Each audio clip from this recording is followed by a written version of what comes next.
እያሳለፈችው ያለው የፈተና ክብደት ለዚያ አሳዛኝ ክስተት መሰረት ሆኗል። የኬቲ የተረጋጋ የመስክ ወጣት ህይወት ነበር በአንድ ወሳኝ ውሳኔ ለዘላለም ተለውጧል። ብዙ ግርግር የተሞላበት ጉዞ ነበር። ችግሮቿ ሁሉ የጀመሩት በዚሁ ዓመታት ነበር። በእጆቿ ያዘችውን አገጯ ላይ በማስደገፍ ለመጨረሻ ጊዜ ምላጩን ለመሳብ ጥቂት ደቂቃዎች ቀርተዋታል።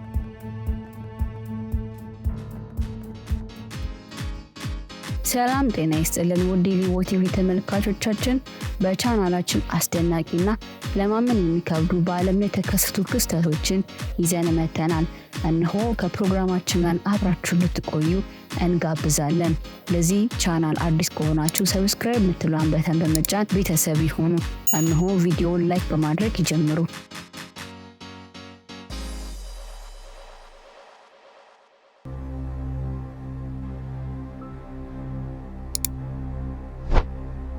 በዚህ ዓለም ሳለን መከተል ያለብን ብዙ ነገሮች ሊኖሩ ይችል ይሆናል።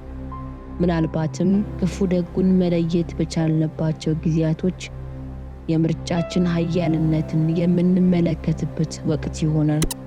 ግን ከሁሉም ነገር አስከፊው ስሜታችንን ስንከተል ነው። ለዚህም ደግሞ ማሳያነቱ አንዲት ወጣት ሴት ናት። ኬቲ ስቱቢልፊልድ ትባላለች። ኬቲን ስንመለከታት ራስን ማጥፋት፣ ስሜታዊነት፣ ተስፋ መቁረጥ፣ ዓላማ ማጣት፣ ብቸኝነት፣ የሚወጡ መሰናክሎችን አለመቻል፣ ግን ደግሞ ከዛ ባሻገር ለኛ ምን ያህል ሰው እንደቆመ የምናይበት ታሪክ አላት። ይህን ታሪክ ስንመለከት በተለይ ደግሞ በወጣትነት ዕድሜ ላይ ያለን ራስን የማጥፋት ስሜትን መከተል ምን ሊያስከትል እንደሚችል እናይበታለን። start calling, grow up, do something with my life. I will get very determined. በጣም አስቸጋሪ በሆነው ህይወት ዘመን ደስተኛ የልጅነት ጊዜ የኬቲ ስቱቢልፊልድ ጉዞ ተጀመረ። She started playing soccer when she was about 4 years old, and she was a very aggressive soccer player. It took a while for her to warm up to people, but once she did, they were best buddies. እንደ ኤሮፒያን አቆጣጠር በ1996 በሌክላንድ ፍሎሪዳ ተወለደች። በፍቅርና በዓላማ የተሞላ የልጅነት ወቅት ታማኝ ክርስቲያን አገልጋይና ደግ፣ ብሩህ አይምሮ፣ ጀግንነትና ፍጥነት የተላበሰ የእድገት ጊዜን የተላበሰ ለወላጆቿ ፍልቅልቅ ቀናቶችን የሰጠ ለቤታቸው ድብልቅልቅ ደስታን የፈጠረ የእድገት ጉዞ በኬቲ ተጀመረ። የሁለተኛ ደረጃ ተማሪ በነበረችበት ወቅት የተለያዩ ስፖርታዊ እንቅስቃሴዎችንም ታደርግ ነበር። እግር ኳስ መጫወት፣ በአትሌቲክሱ ዙሪያ መሳተፍ፣ በዚህ ደግሞ ብዙ ሜዳሊያዎችን ለመቀበል በቅታለች። Friendliness and capacity to build meaningful connections with others. She carried the virtues instilled in her by her religious parents. በባህሪዋ ተጫዋች፣ ቀልድ ወዳጅ፣ ከሌሎች ትርጉም ያላቸው ግንኙነቶችን የመገንባት ችሎታ በእሷ ውስጥ ይታዩ ነበር። የኬቲ ቤተሰብ ዝውውር ባደረጉበት ወቅት ኬቲ የሁለተኛ ደረጃ ትምህርት ቤት ተማሪ ነበረች። በዚህ የሁለተኛ ደረጃ ትምህርት ቤት ዓመታት ብዙ ግርግር የተሞላበት ጉዞ ነበር። ችግሮቿ ሁሉ የጀመሩት በዚሁ ዓመታት ነበር። የኬቲ ቤተሰብ ከነበሩበት ከሌክላንድ ፍሎሪዳ ወደ ኦንስቦሮ ኬንታኪ ተዘዋወሩ። በዛው ደግሞ እንደገና ወደ ኦክስፎርድ ሚሲሲፒ ተዘዋወሩ። በሚሲሲፒም ጸንተው ተቀመጡ። በዚህን ጊዜ ነበር የኬቲ የፍቅር ህይወት የጀመረው። ኬቲ አንድ ክፍል ከምትማረው ልጅ ጋር በፍቅር ወደቀች። መውደቅም ብቻ አልነበረም። እንደ ማንኛውም ፍቅረኛ ስለ ወደፊታቸው፣ ስለ ህይወት፣ ስለ ኑሮ፣ ስለ ጋብቻ ማሰብ ጀመሩ። የፍቅር ህይወታቸው መልካም ይመስል ነበር። ኬቲ የሁለተኛ ደረጃ ትምህርቷን በምትጨርስበት በሁለተኛ ዓመት ላይ ከባድ ፈተና ገጠማት። እሱም ከባድ የሆነና ስር የሰደደ የጨጓራ ህመም ነበር። በዚህም አላበቃም። የቀዶ ጥገና እንደሚያስፈልጋትና ከዛ ጋር ተያይዞ የሐሞት ከረጢቷና ፊልሟ አብሮ መውጣት እንዳለበት በሐኪም ተነገራት። በዚህም መላ ቤተሰቧ ተደናግጧል። ምረቃው 2 ወር ሲቀረው የትምህርት ቤቷ ዋና አስተዳዳሪ ውላቸው ላለማድረስ ወሰኑ።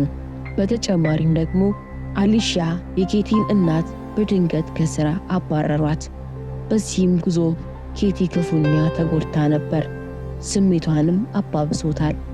የኬቲ የሁለተኛ ደረጃ ትምህርት ቤትን በቋሚ ማዘዋወር ያስፈልግ ነበር። የተበላሸ ጤና ተግዳሮቶችና ስሜታዊ ውዝግቦች በሷ ላይ ጥላ የሚያጠሉ ክስተቶች የመሰረቱ ዓመታትን ስትታገል ብቸኝነት ተሰማት።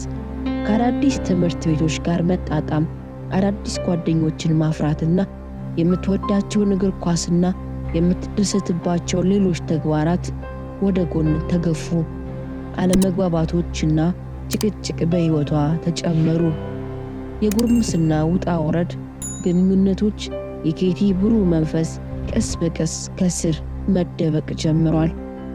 እያሳለፈችው ያለው የፈተና ክብደት ለዚያ አሳዛኝ ክስተት መሰረት ሆኗል። የኬቲ የተረጋጋ የመስክ ወጣት ሕይወት ነበር በአንድ ወሳኝ ውሳኔ ለዘላለም ተለውጧል።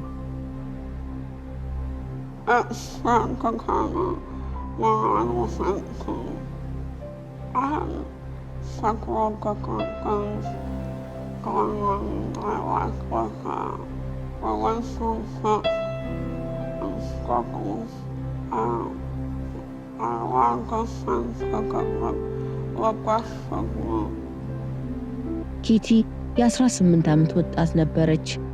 ራሷን በስሜታዊነት አውሎ ንፋስ ስታገኘው መጋቢት 25 ቀን በ2014 ዓመተ ምህረት በፍቅረኛዋ ስልክ ላይ መልእክቶችን አነበበች።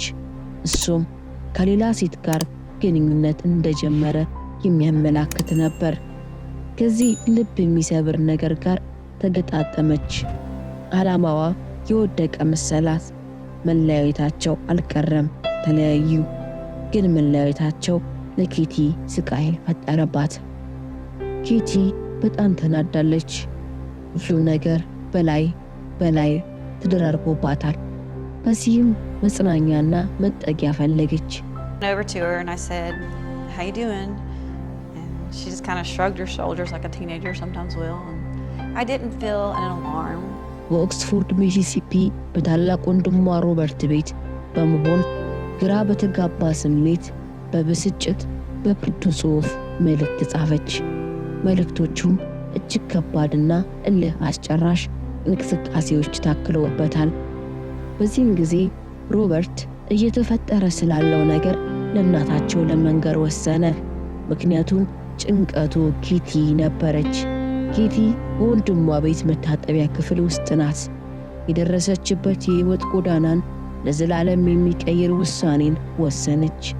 ለውሳኔዋ ማስፈጸሚያ የወንድሟን የአደን ጠመንጃ ተመለከተች። በእጆቿ ያዘችው አገጯ ላይ በማስደገፍ ለመጨረሻ ጊዜ ምላጩን ለመሳብ ጥቂት ደቂቃዎች ቀርተዋታል። የዚህን ፕሮግራም ክፍል ቀጣይ ፕሮግራማችን ላይ ይዘን እንቀርባለን። ለዛሬ ያቀረብነው ፕሮግራም ይሄን ይመስል ነበር። በቀጣይ ፕሮግራማችን ላይ ተመሳሳይ የሆኑ እውነታዎችን ይዘን እንገኛለን። ቪዲዮ ከተመቻችሁ ላይክ እና ሼር በማድረግ ለሌሎች አጋሩ። ከዘገባው ጋር ፊበን ፍሬው ነበርኩኝ። እናመሰግናለን።